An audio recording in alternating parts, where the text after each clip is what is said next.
Hello people, good morning, good evening, good afternoon. जो video देख रहे हैं सब के लिए कैसे हैं सब लोग? बेटा ओके, एक बार फिर से स्वागत है आप सबका हमारे नए लेक्चर में। गाइस आज की क्लास में हम लोग जो है वो डिस्कस करने वाले हैं हमारे 2022 के अंदर जो यूनिट नंबर 6 है, पेपर नंबर 2 कॉमर्स का अपना जो है मैनेजमेंट ओबी एंड एचआरएम, उसके एमसीक्यूज को आज की क्लास में हम डिस्कस करेंगे। तो टोटल मिला के 29 एमसीक्यूज जो है वो आज की क्लास में हम लोग डिस्कस करने वाले हैं। ओके, इससे पहले लास्ट क्लास एमसीक्यूज का, उसके अंदर हम लोगों ने जो है वो मार्केटिंग के एमसीक्यूज को हमने डिस्कस किया था। तो मार्केटिंग के जब एमसीक्यूज हमने पढ़े थे तो उसके अंदर हम लोगों ने देखा था, वहां पे हमने कुछ क्वेश्चन जो डिस्कस किए थे और उनमें से एक आखिरी क्वेश्चन जो था वो मैंने आपको होमवर्क का दिया था। तो 35 क्वेश्चन जो थे, ध्यान देना, 35 क्वेश्चन तो हम क्लासरूम के अंदर कर हमने डिस्कस कर लिया था और एक क्वेश्चन हमने आपको होमवर्क के तौर पे दिया था जो आपने करके मुझे कमेंट करके बताना था। तो क्वेश्चन जो है वो क्या था? क्वेश्चन ये था, विच one of the following is not coordinated in the horizontal integration of integrated marketing communication. इनमें से ऐसा कौन सा फैक्टर है जो कोऑर्डिनेटेड नहीं है, किसमें? इंटीग्रेटेड मार्केटिंग कम्युनिकेशन में। तो देखो, अगर हम बात करते हैं यहाँ पे हॉरिजॉन्टल दो तरीके का ही इंटीग्रेशन है, एक है हॉरिजॉन्टल और एक कौन सा? वर्टिकल। ठीक है, तो जब भी आप मार्केटिंग कम्युनिकेशन की बात करेंगे, मार्केटिंग कम्युनिकेशन के अंदर मार्केटियर जो है वो क्या इंफॉर्मेशन जो है वो पहुंचाना चाहता है किसके पास में? प्रोस्पेक्ट के पास में। ओके जी, तो जो आपका हॉरिजॉन्टल लेवल का जो इंटीग्रेटेड मार्केटिंग कम्युनिकेशन है उसके अंदर क्या क्या आता है? तो ध्यान देना, हॉरिजॉन्टल इंटीग्रेशन अकर होता है across the marketing mix and across the business function. इसके अंदर क्या क्या आता है? इसके अंदर आएगा आपका प्रोडक्शन हो गया, फाइनेंस हो गया, डिस्ट्रीब्यूशन हो गया, कम्युनिकेशन। इट शुड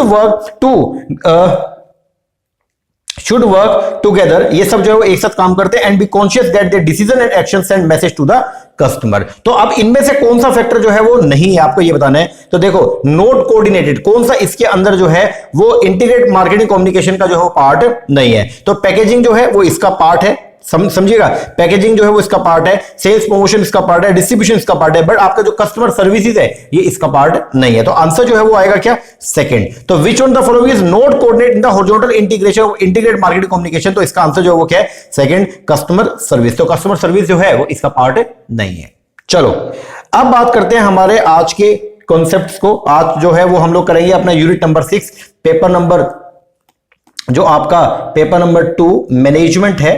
तो पेपर नंबर 2 जो अपना कॉमर्स है उसके अंदर अपने जो यूनिट नंबर 6 है, तो इसको आज की क्लास में हम लोग जो है वो डिस्कस करेंगे। ओके, तो इसमें सबसे पहला क्वेश्चन जो हमारे सामने आया था वो है कौन सा? बोलता है अरेंज द फॉलोइंग स्टेप। आपको इन स्टेप्स को जो है वो क्या करना है? अरेंज करना है in the design thinking process for an innovative solution to a problem. Okay, तो जब कभी भी जो है वो आप क्या करते हो, कोई प्रॉब्लम है उसका अगर सॉल्यूशन ढूंढ रहे हो इनोवेटिव वे में, तो आप जो है वो किन किन स्टेप्स को फॉलो करते हो? तो सबसे पहला काम जो है वो क्या होता है? सबसे पहले हम लोग जो है वो क्या करते हैं? एम्पैथाइज करते हैं, रिसर्च करते हैं कि यूजर की नीड क्या है। तो सबसे पहले क्या हो गया? सी, आपने एम्पैथाइज कर लिया, मतलब रिसर्च कर लिया कि यूजर की नीड क्या है। उसके बाद में अब हम लोग जो है वो क्या करेंगे? प्रोटोटाइप करेंगे, मतलब स्टार्ट करेंगे उसका सॉल्यूशन ढूंढने के लिए। ई, उसके बाद में फिर डिफाइन करेंगे, स्टेट करेंगे यूजर नीड एंड प्रॉब्लम को। ठीक है, अब उसको हम डिफाइन कर देंगे।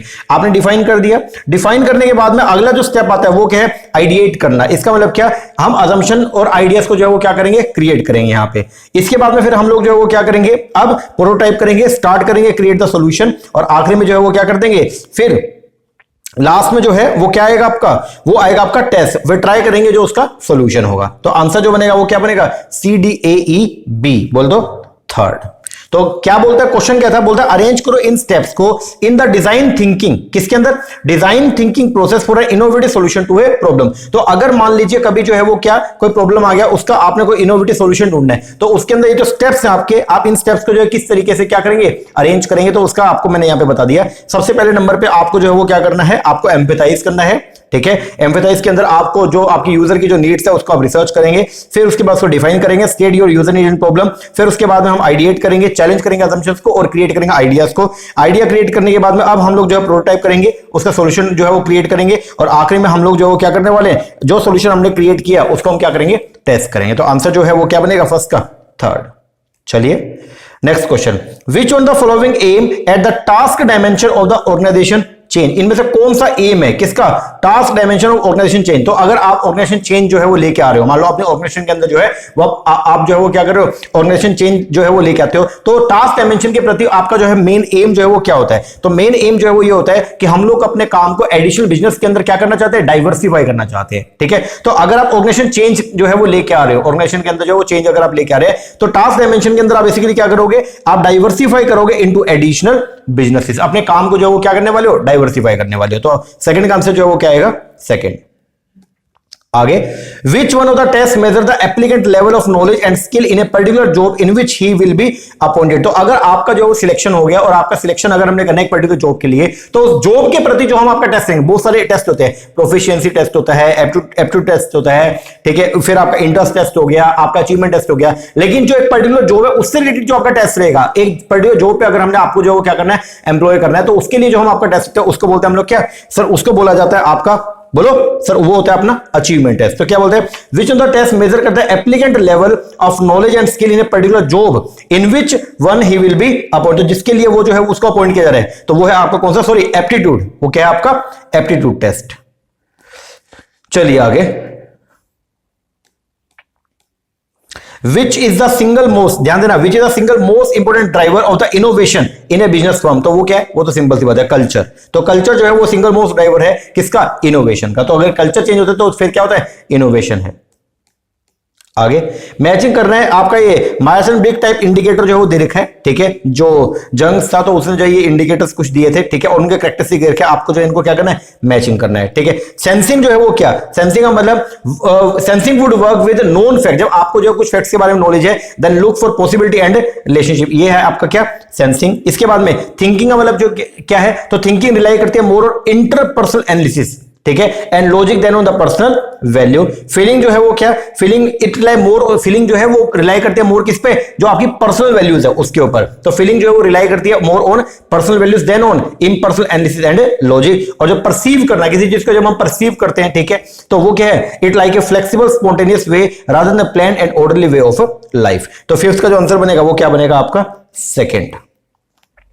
आगे, सिक्स्थ, यहां पे मैकेंजी का 7S फ्रेमवर्क आपको दे रखा था, उसके कुछ कंपोनेंट होते हैं। तो मैकेंजी के 7S फ्रेमवर्क के अंदर 7S होते हैं, क्या क्या, स्ट्रेटजी हो गया, स्ट्रक्चर हो गया, सिस्टम हो गया, शेड वैल्यू हो गया, स्टाइल, स्टाफ और स्किल। तो इनमें से 7S में से जो है ये बोल रहा है कि यहां पे कौन कौन से आते हैं। तो शेड वैल्यू इसका पार्ट है, यस, प्रोक्योरमेंट नहीं, स्ट्रेटजी यस, टेक्नोलॉजी डेवलपमेंट नहीं आता, और सिस्टम आता है। तो इन 7 में से जो ये 3 आपको दे रखे, तो आंसर बनेगा ए, सी एंड ई। ए, सी, ई बोल तो फर्स्ट। आगे, which of the following is not true for authority, इनमें से कौन सी ऐसी जो बात है जो अथॉरिटी के लिए सही नहीं है। तो पहले बोलते हैं, तो अथॉरिटी क्या है, अथॉरिटी के अंदर जो है वो आपके पास में क्या होता है, लेजिटिमेट राइट होता है सुपीरियर के पास में, कि वो क्या कर सकता है, कमांड कर सकता है, कंपेल कर सकता है अपने सबऑर्डिनेट को to perform a certain task. बिल्कुल सही बात है, ये तो अथॉरिटी के रिगार्डिंग जो बिल्कुल सही बोला गया है। अथॉरिटी जो मोस्टली वेल डिफाइंड होती है, कॉन्स्पिशियस है एंड फाइनाइट होती है, बिल्कुल पहले से बता रखा था कि आपकी पावर कितनी है। अथॉरिटी को डेलीगेट भी कर सकते हो, yes. Authority it serve as a basis of both formal and informal organisation, क्या अथॉरिटी जो है वो एक बेस बनता है आपके ऑर्गेनाइजेशन को डिवाइड करने का, फॉर्मल और इनफॉर्मल वे में नहीं। तो ये आंसर ये आएगा कि ये जो बात है अथॉरिटी के रिस्पेक्ट में सही नहीं है। आगे, एंटरप्रेन्योरियल थ्योरी दे रखी है और इसका डिस्क्रिप्शन दे रखा है, इनको आपने जो है मैच करना है। तो थॉमस का जो थ्योरी है, ध्यान देना, 8th क्वेश्चन जो वो क्या बोलता है, जो थॉमस की थ्योरी है, तो ये क्या बोलती थी, थॉमस की थ्योरी जो है उसका मेन फोकस था किसके ऊपर, एनवायरमेंट पे। तो थॉमस का जो थ्योरी है वो क्या बोलता है, the environment in which individuals border determine करता है एंटरप्रेन्योरियल अर्ज को। तो ये तो हो गया आपका थर्ड। फिर रोटर की जो लोकस ऑफ कंट्रोल थ्योरी जो है ये क्या बोलती है, तो रोटर की लोकस ऑफ कंट्रोल थ्योरी का जो मेन फोकस था वो क्या था, वो था आपके सेल्फ कॉन्फिडेंस के ऊपर। तो ये हाईलाइट करता था किसको, सेल्फ कॉन्फिडेंस एक पर्सन के, and dependency on fortune and excel environment for becoming an entrepreneur. McClelland का जो थ्योरी है वो क्या बोलता है, तो ये नीड अचीवमेंट के ऊपर बेस्ड है, ये है आपका नीड फॉर अचीवमेंट थ्योरी। और मैक्स वेबर का जो थ्योरी है वो क्या है, वो ये डिपेंड करता है, या ये जो है जो इसके अंदर जो मेन फोकस है वो किसके ऊपर है, वो है बिलीफ के ऊपर। तो regular belief are the driving और restraining forces for entrepreneurial activity. तो आंसर जो बनेगा 8th का वो क्या बनेगा, फर्स्ट। आगे 9, कैरेक्टरिस्टिक बिजनेस दे रखा है और उनका डिस्क्रिप्शन आपको इनको मैचिंग करना है। सबसे पहला है आपका कैश काउ। तो कैश काउ क्या है, बीसीजी मैट्रिक्स जो हमने पढ़ा था, बोस्टन कंसल्टिंग ग्रुप, तो उसका एक ये फैक्टर है। तो कैश काउ जो है वो क्या, A BCG term for business segment which have a high market share in low growth market. Crown jewel जो है वो क्या होता है, तो क्राउन ज्वेल जो है वो बेसिकली क्या, मोस्ट वैल्यूएबल सेगमेंट जो होता है कंपनी का, उसको बोलते हैं हम लोग क्या, क्राउन ज्वेल। तो most valuable segment of the company, the part most wanted by an acquirer, इसको बोलते हैं क्राउन ज्वेल। फिर फॉरेन एंजल जो है वो वो क्या होते हैं? तो फॉरेन एंजल का मतलब जो है वो क्या हो गया, ये एक बॉन्ड है जिसको इश्यू करता है कौन? इन्वेस्टमेंट ग्रेड, जिसकी रेटिंग लगातार क्या हो रही है? डाउन जा रही है। नाम पे जो फॉलन, लगातार इसकी रेटिंग क्या हो रही है? गिर रही है। और व्हाइट सिक्योर क्या? ये एक third party friendly to management, जो हेल्प करते हैं कंपनी को कि उसका अनवांटेड टेक ओवर ना हो पाए, तो उसके लिए जो पर्सन हेल्प करता है कंपनी को उसको बोलते हैं व्हाइट सिक्योर। तो डी का हो गया सेकंड आंसर। जो बनेगा 9th का वो क्या है? 4। चलिए आगे next 10th। According to the contingency approach, अगर कंटीजेंसी अप्रोच की बात करें तो फैक्टर जो गवर्न करते हैं स्पैन ऑफ मैनेजमेंट को, वो कौन कौन से हैं? तो बोलते हैं कंटीजेंसी अप्रोच में जो फैक्टर गवर्न करते हैं स्पैन ऑफ मैनेजमेंट को, वो है एक तो टाइप ऑफ वर्क। तो वर्क, टाइप ऑफ वर्क जो है वो डिपेंड करता है कि आपका स्पैन कितना। अगर काम आसान है तो आप ज्यादा लोगों को भी अपने अंडर जो है वो ले सकते हो, और अगर काम थोड़ा सा टास्क जो है मुश्किल है तो उस केस में जो है वो आप कम लोगों को जो है वो आप कम स्पैन ऑफ मैनेजमेंट करते हो, तो ये भी आएगा। एबिलिटी ऑफ मैनेजर, अगर मैनेजर बहुत ही एबल है तो उसको स्पैन ऑफ मैनेजमेंट को बढ़ा भी सकता है, नहीं तो कम रखना पड़ेगा। एबिलिटी ऑफ एम्प्लॉय, एम्प्लॉय जो वो सीखे हुए हैं, बहुत बढ़िया है एम्प्लॉय जो है, उनको ज्यादा बताने की जरूरत भी नहीं है, तो आप ज्यादा लोगों को अपने अंडर जो है वो उनको क्या कर सकते हो? गवर्न कर सकते हो, ये भी है। लेवल ऑफ मैनेजमेंट, किस लेवल के ऊपर, जितना छोटा लेवल रहेगा वहां पे आप ज्यादा लोगों को गवर्न कर सकते हो, यस। ज्योग्राफिकल लोकेशन, लोकेशन का भी जो है क्या डिपेंड, लोकेशन भी जो है वो क्या अफेक्ट करती है, अलग अलग एरिया के अंदर स्पैन ऑफ मैनेजमेंट जो है वो क्या रहेगा? अलग अलग रहेगा। तो ये चारों पांचों के पांचों फैक्टर ऐसे हैं जो आपके स्पैन ऑफ मैनेजमेंट को गवर्न करते हैं। तो 10वीं का आंसर क्या आएगा? 4।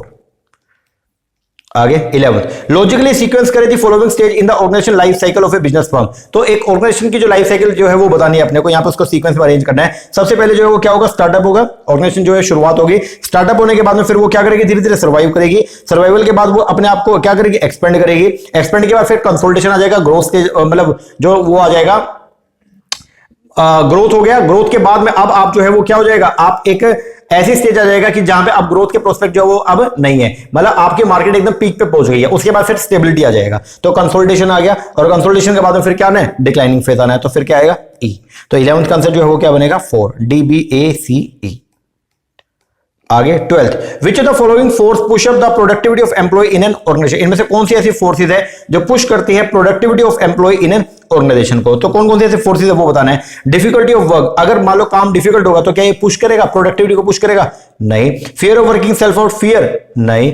इगोइस्टिक ड्राइव टू अकॉम्प्लिश, ये करेगा, क्योंकि अगर मान लो कोई ऐसा बोलते नहीं, गरादी अड़ गई, इसका मतलब क्या कि कोई पर्सन अगर किसी चीज में स्टक हो गया, उसको फिर ये हो जाएगा मुझे तो ये करना ही करना है, वो अपने काम को पूरा करके रहेगा। अगर उसको ये डिजायर होगा प्रमोशन का, तो भी वो अपने काम को पूरा करके, क्योंकि उसको मालूम है अगर मैं अपना टास्क टाइम पे कंप्लीट कर लूंगा और पूरा कर दूंगा तो फिर क्या होगा? मेरा प्रमोशन भी हो सकता है, ये भी एक ड्राइविंग फोर्स है। मोटिव टुवर्ड्स डूइंग वर्क, अगर मान लो काम करने के पीछे कोई ना कोई मोटिव है तो ये भी है। तो ये तीनों जो है वो क्या है? These all are the forces जो उसको पुश करती हैं एम्प्लॉय को क्या करने में? प्रोडक्टिविटी को एनहांस करने में। तो 12 का जो आंसर रहेगा वो क्या रहेगा? 4। आगे, which one of the following tool is not use for forecasting personal need. अगर आप जैसे लेबर की डिमांड हो गया, अगर आपने उसको फोरकास्टिंग करना है, भाई कितने मैन पावर का आपको रिक्वायरमेंट है, उसके लिए आप लोग कुछ एनालिसिस करते हो। इनमें से कौन सा एनालिसिस जो है इसके लिए नहीं है? ट्रेंड एनालिसिस हो गया, रेशियो, स्कैटर प्लॉट, ये सब करते हो, लेकिन मार्कअप एनालिसिस के जो है इसके जरिए हम लोग इसको नहीं निकालते हैं। तो मार्कअप एनालिसिस जो अप्रोच है ना, उसको हम यूज नहीं करते, क्या करने में? पर्सनल नीड को आइडेंटिफाई करने में। आगे, according to Herzberg two factor theory, Herzberg की टू फैक्टर थ्योरी जो थी उसके अंदर दो ऑर्गेनाइजेशन के अंदर जितने भी फैक्टर उनको दो पार्ट में डिवाइड किया गया, एक है सेटिस्फायर, एक है डिससेटिस्फायर, ठीक है ना।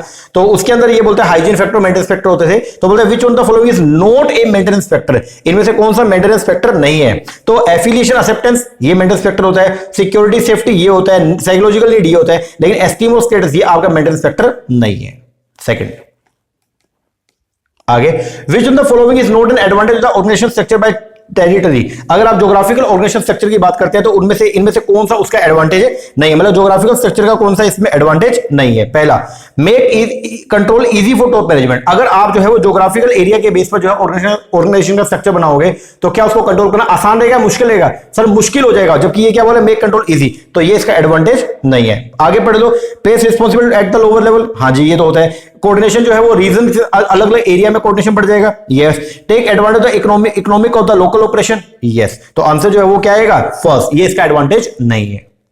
तो ये है बता रखा, देखो ज्योग्राफिकल ऑर्गेनाइजेशन स्ट्रक्चर जो है वो क्या, जहां पे डिवीजन करते हैं ऑफ ईच लोकेशन को, ओके। तो यहां पे क्या होगा? Each division act as it is a own company. हर डिवीजन जो है इस तरीके से काम करेगा जैसे वो एक सेपरेट कंपनी है, ठीक है। It combining different type of personal for the various business function. आगे, which on the following motive characterize करता है dominant organizational climate of university teaching department और साइंटिफिक ऑर्गेनाइजेशन। तो वो कौन सा, इनमें से कौन सा ऐसा मोटिव है जो कैरेक्टराइज करता है dominant organisation climate, dominant organisation climate को जो है मोटिव को जो है वो कैरेक्टराइज करता है ऑफ यूनिवर्सिटी टीचिंग डिपार्टमेंट का, तो वो है आपका एक्सपर्ट पावर। वो क्या है, एक्सपर्ट पावर। तो ये जो है ये एक ऐसा कैरेक्टरिस्टिक है जो आपको क्या कर रहा है, जो आपको डिफाइन कर रहा है, ठीक है ना, एक्सपर्ट पावर, आपकी डोमिनेंसी को बताएगा एक्सपर्ट पावर, ध्यान रखना। आगे, as per the agency theory of the corporate governance which of the following statement are relevant. तो एजेंसी थ्योरी के बेस पर अगर हम बात करें तो बोलते हैं इनमें से कौन सी स्टेटमेंट जो है वो क्या है, रेलिवेंट, आपको ये बताना है। सबसे पहला, गवर्नेंस अप्रोच इज मेटलिस्टिक, तो ये बात एकदम क्या है, बिल्कुल सही है। Manager are motivated by the principal objective, manager जो है वो मोटिवेटेड होते हैं प्रिंसिपल ऑब्जेक्टिव से, नहीं। इंटरेस्ट जो है मैनेजर प्रिंसिपल का कवरेज, वो interest of the manager and principal converge करता है एक दूसरे से, नहीं। बिहेवियर पैटर्न अपॉर्चुनिस्टिक नेचर का है, यस। और ओनर का एटीट्यूड जो है वो क्या होता है, रिस्क को क्या करना, अवॉइड करना। हम रिस्क उठाना बिल्कुल भी नहीं चाहते, क्योंकि हम ये मानते हैं कि रिसोर्सेज जो हमको मिले हैं हम ओनली उनके जो है वो क्या है, एजेंट है, हम उनके ओनर नहीं है। तो ये बात भी क्या है, सही है। तो 17 का आंसर जो बनेगा वो क्या बनेगा, ए, डी एंड ई, बोल दो 4।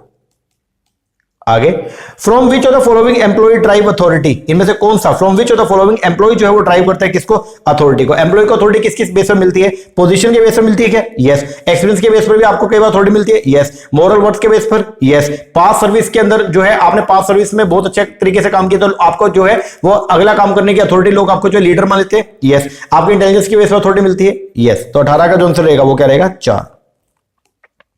आगे, मैचिंग करना पर्सनालिटी फैक्टर आपको दे रखे हैं और यहां पे बाइपोलर डायमेंशन दे रखी है। तो वार्मथ जो आपका पर्सनालिटी फैक्टर है उसकी डायमेंशन जो है वो क्या क्या हो सकती है, तो वार्मथ का जो है हो सकता है क्या, आप आउटगोइंग और वर्सेस रिजर्व।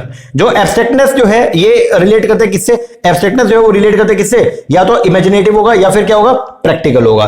फिर ओपननेस टू चेंज जो है वो रिलेट करेगा किससे, या तो जब आप ओपननेस टू चेंज, ठीक है, चेंज के लिए तो या तो आप क्या करोगे, एक्सपेरिमेंटल लोगे, नई नई चीजें करते रहोगे, या फिर क्या रहोगे, कंजर्वेटिव रहोगे। और परफेक्शनिज्म जो है वो डिपेंड करते हैं किस पे, कंट्रोल्ड या फिर कैजुअल। तो आंसर जो बनेगा 19 का वो क्या बनेगा, सेकंड। आगे, arrange the following stage of delegation in correct sequence. जब आप अपनी अथॉरिटी को क्या करते हो, डेलीगेट करते हो, तो कैसे कैसे करोगे, वैसे आंसर याद कर ही रखें। चलो बता देता हूं, सबसे पहले नंबर पे हम लोग जो वो सिलेक्ट करेंगे पर्सन को, ठीक है, जॉब के बेस पर कि कौन पर्सन कौन सी जॉब कर सकता है जिसको अपने को जो है वो पावर सौंपनी है। तो पहले उसका सिलेक्शन हो गया। सिलेक्शन करने के बाद अब हम क्या करेंगे, उसको असाइनमेंट जो है वो डिफाइन करेंगे, उसकी जॉब जो बताएंगे भाई आपको करना क्या है, ठीक है, और डेलीगेट करेंगे authority in light of the result expected, कर दिया। ये करने के बाद अब हम लोग जो है वो क्या करेंगे, ओपन लाइन ऑफ कम्युनिकेशन जो मेंटेन करके चलेंगे, ओके। इसके बाद में एस्टैब्लिश करेंगे प्रॉपर कंट्रोल को भी, यस। और लास्ट में जो है वो क्या हो गया, reward effective delegation and successful assumption of the authority. Proper risk reward जो है वो क्या मेंटेन करेंगे, उसको जो है प्रॉपर रिवॉर्ड भी एलोकेट करेंगे। तो आंसर बनेगा बी, डी, ई, ए, सी। आगे, गिवन बिलो द दो स्टेटमेंट आपको दे रखी है, स्टेटमेंट 1, स्टेटमेंट 2। स्टेटमेंट 1 में बोल रहा है policies are guide to action. Policy जो है वो क्या होती है, गाइड होती है एक्शंस की, रादर देन थिंकिंग, ना कि थिंकिंग। ऐसा है क्या सर, एक्शन जो वो डिपेंड करता है किसके ऊपर, पॉलिसीज पे। आपके एक्शन बोलते हैं policy are guide to action, policies ही डिपेंड करती है कि आप जो एक्शन उठाएंगे वो पॉलिसी पे डिपेंड करता है या फिर सोच पे डिपेंड करता है। पॉलिसी आपको सिर्फ एक रोड मैप बताएगी, लेकिन एक्शन जो होगा वो आपका डिपेंड करेगा किसके ऊपर, थिंकिंग पे। तो ये स्टेटमेंट जो वो क्या है, गलत है। स्टेटमेंट नंबर 2 जो है वो क्या बोलती है, वो बोलता है कि पॉलिसी डिफाइन करती है area within which decision is to be made. ये बात बिल्कुल क्या है, करेक्ट है। तो आंसर जो बनेगा 21 का वो क्या बनेगा, 4। आगे, which one of the following test measure करता है applicant capacity to learn the skill required for a job. अगर आपको जो है वो ये देखना है कि कौन सी स्किल एक जॉब को, एक पर्टिकुलर जॉब है उसको पूरा करने के लिए जो स्किल की रिक्वायरमेंट है, तो इनमें से कौन सा ऐसा टेस्ट है जो आपकी कैपेसिटी को जो है वो क्या करेगा, डिफाइन करेगा, वो है आपका एप्टीट्यूड टेस्ट। कौन सा, एप्टीट्यूड टेस्ट। तो ये बात ध्यान रखना। यार वो क्वेश्चन शायद गलत हो गया अपना, एक मिनट रुको। विच ऑन द टेस्ट जो मेजर करता है applicant level of knowledge and skill in a particular job in which on the test जो मेजर करता है एप्लीकेंट लेवल ऑफ नॉलेज,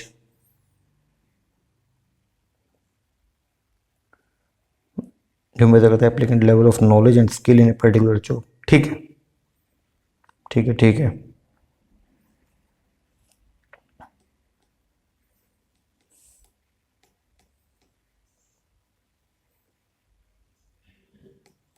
चलो आगे, मैनेजमेंट की आपको स्टाइल दे रखी है और यहां पे आपको अप्रोच देखिए, इनको जो है आपको मैचिंग करना है। देखो ये आपका जो मैनेजरियल ग्रिड होता है उसका ये वहां से क्वेश्चन जो पूछा गया, देखो इस तरीके से होता है आपका।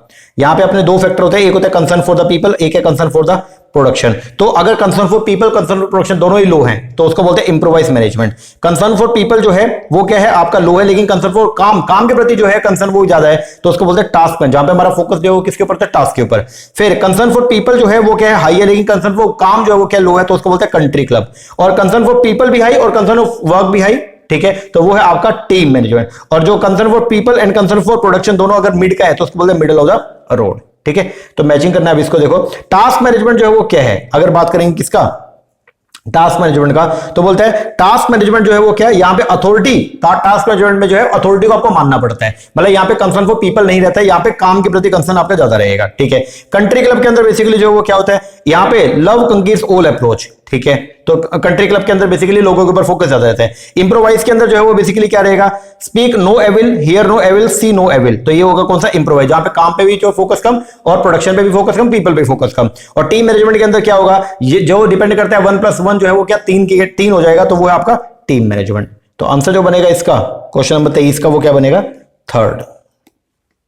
चलिए आगे 24, according to the stewardship theory of corporate governance which of the following statement are relevant. तो बोलते हैं अगर stewardship theory of corporate governance की बात करें तो इनमें से कौन से स्टेटमेंट जो है वो क्या है आपका रेलेवेंट है। तो सबसे पहला जो स्टीवर्ड थे तो उन्होंने ये बोला था कि गवर्नेंस अप्रोच जो है वो कैसी है, सोशियोलॉजिकल और साइकोलॉजिकल है, तो ये बात एकदम क्या है, करेक्ट है। फिर इन्होंने बोला कि बिहेवियर पैटर्न जो है ना, पैटर्न वो ट्रस्टवर्दी होता है, तो इनका main focus basically psychological factors के ऊपर था, तो बोलते बिहेवियर पैटर्न जो है ट्रस्टवर्दी है, yes. Role of management is to monitor and control, management का रोल कंट्रोल करना है, यहां पे कंट्रोल के ऊपर ज्यादा फोकस नहीं होता, no. Owner attitude is to take risk, owner का जो एटीट्यूड है वो रिस्क लेना, यस।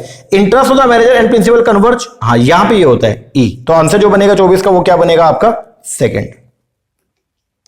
आगे, which of the following statement are true in case of delegation authority. जब भी आप डेलीगेशन करोगे किसका, अपनी अथॉरिटी का, जो पावर आपके पास में है, अगर आप उसको क्या करोगे डेलीगेट करोगे तो उनके रिगार्डिंग कुछ बात बोल रखी है, आपको बताने इनमें से कौन सी बातें ट्रू है, ठीक है। तो सबसे पहला, it slow down the decision making, अगर डेलीगेशन करेंगे तो डिसीजन मेकिंग बढ़ जाएगा, गलत। It led to better decision, इसकी वजह से जो है वो क्या होगा आपका डिसीजन मेकिंग जो बढ़िया हो जाएगा, yes. It leave the manager to heavy workload, ये इससे मैनेजर का छुटकारा हो जाएगा, हैवी वर्कलोड उसका कम हो जाएगा, yes. It help create an informal organisation structure, क्या ये और इनफॉर्मल ऑर्गेनाइजेशन स्ट्रक्चर को क्रिएट करने में हेल्प करता है, नहीं, उसका कोई रोल नहीं है। ये हेल्प करता है train the subordinate, yes. Answer जो बनेगा वो क्या बनेगा, B, C and E, third. आगे, sequence correctly the following step in the PERT CPM, जो आपका पर्ट और सीपीएम अप्रोच होती है, पर्ट है project evaluation and the review technique, और सीपीएम होता है क्रिटिकल पाथ मेथड, जिसके अंदर बेसिकली हम लोग काम करने के कई सारे वे देखते हैं और उनमें जो बेस्ट तरीका उसको हम क्या करते हैं, सिलेक्ट करते हैं। तो इसमें हम क्या क्या करते हैं, तो इसके अंदर सबसे पहले नंबर पे जो है वो क्या आएगा, हम सबसे पहले एक्टिविटी डिफाइन करते हैं। ये इस तरीके से बनता है, कोई काम है, ठीक है, उसको करने के जो है वो कई सारे जो है वो होते हैं, जैसे मान लीजिए ये, अब ये काम यहां से शुरू हुआ, ये 2 है, ये 3 4 5, ये काम अकॉम्प्लिश हो गया, एक है 1 2, फिर एक ये हो गया, मान लीजिए 1 2 6 7 8 9 10, इस तरीके से मान लो, ठीक है। ये मान लीजिए आपका वो हो गया, ठीक है। अब यहां पे काम करने के तरीके कौन कौन से हैं, या तो एक ये वाला, ये मतलब 1 2 3 4 5, एक तो ये स्टेप है, इन स्टेप के थ्रू आप काम कर सकते हो। एक है दूसरा कौन सा, 1 2 5, एक है कौन सा, 1 2 6 7 8 9 5। अब ये 3 अलग अलग जो है वो आपके पास में जो है वो क्या आ गए, ये 3 अलग अलग आपके पास में जो है वो बेसिकली आप ये बोल सकते हो, ये 3 अलग अलग आपके पास में जो है वो क्रिटिकल पाथ आ गया। अब इनमें से अपने को बेस्ट जो क्रिटिकल पाथ है उसको क्या करना, सिलेक्ट करना होता है, ठीक है। तो काम करने के अलग अलग जो है वो आपके पास में क्या है तरीके हैं, उन तरीकों में से बेस्ट को अपने को क्या करना है, सिलेक्ट करना है, ठीक है ना। तो यहां पे कैसे करोगे, सबसे पहले जब भी ऐसा काम आए तो सबसे पहले आप लोग जो डिफाइन करोगे एक्टिविटी इन द नेटवर्क, आपने डिफाइन कर दिया। एक्टिविटी डिफाइन करने के बाद अब अगला काम जो रहेगा वो क्या रहेगा, आप एस्टेब्लिश करोगे डिपेंडेंसी, ठीक है, अक्रॉस द एक्टिविटी कर दिया। फिर उसके बाद में आप ड्रॉ करोगे नेटवर्क का डायग्राम, ये इसको बोलते हैं नेटवर्क डायग्राम, कर दिया जी, नेटवर्क डायग्राम ड्रॉ कर दिया। इसके बाद में अब आप एस्टिमेट करोगे कंप्लीशन टाइम, एक काम को पूरा करने में कितना टाइम लगेगा, डी। और आखिरी में आइडेंटिफाई करोगे क्रिटिकल पाथ, जिस पाथ से सबसे कम टाइम लगे उसको हम क्या करते हैं, सिलेक्ट करते हैं, ए। तो आंसर बनेगा E C B D A, second. आगे, which of the following is a determinant of organization climate और कल्चर, इनमें से कौन सा डिटर्मिनेंट है किसका, ऑर्गेनाइजेशन क्लाइमेट और कल्चर का। तो ऑर्गेनाइजेशन क्लाइमेट का जो डिटर्मिनेंट है उसके अंदर क्या क्या आएगा, तो ऑर्गेनाइजेशन क्लाइमेट के अंदर जो डिटरमिनेंट है वो मेन होता है आपका लीडरशिप का स्टाइल। आंसर आएगा फर्स्ट। आगे, arrange the time spent in administration in the increasing order by the following personal. Increasing order बता रहा है कि सबसे ज्यादा टाइम जो है वो कहां लगता है, ठीक है, सबसे कम से लेकर सबसे ज्यादा। तो सबसे कम जो है वो टाइम लगता है आपका कहां पे, फोरमैन का। उसके बाद में उससे ज्यादा टाइम लगेगा वर्क मैनेजर का, उससे ज्यादा टाइम जो है वो लगेगा जनरल मैनेजर का, उससे ज्यादा टाइम जो है वो लगता है प्रेसिडेंट की पोस्ट पे, और उससे सबसे ज्यादा जो टाइम है वो लगेगा आपका कहां, बोर्ड ऑफ डायरेक्टर। तो वो हो गया डी, ये बी, CAEBD, CAEBD बोलते फर्स्ट। तो ये बोलता है अरेंज करो टाइम स्पेंड एडमिनिस्ट्रेशन में, सबसे ज्यादा टाइम स्पेंड जो है वो कहां लगता है, ठीक है, उसको बताना है आपको इंक्रीजिंग ऑर्डर में, मतलब बढ़ते क्रम में। तो सबसे पहले नंबर पे कौन सा है, जहां सबसे कम टाइम लग रहा है, तो सबसे कम टाइम आपका जो है वो कहां, फोरमैन, उसके बाद में वर्क मैनेजर, उसके बाद में जो टाइम लगेगा वो कहां हो गया, वो हो गया जो आपका जनरल मैनेजर, फिर उससे ऊपर की पोस्ट पे आएगा प्रेसिडेंट, और फिर आएगा क्या, बोर्ड ऑफ डायरेक्टर। तो ये हो गया आपका करेक्ट सीक्वेंस। और आज का आखिरी क्वेश्चन जो आप होमवर्क का है, आप मुझे कमेंट करके बताएंगे, वो है क्या, बोल दे through which one of the following influence of worker participation in management regarding safety and welfare,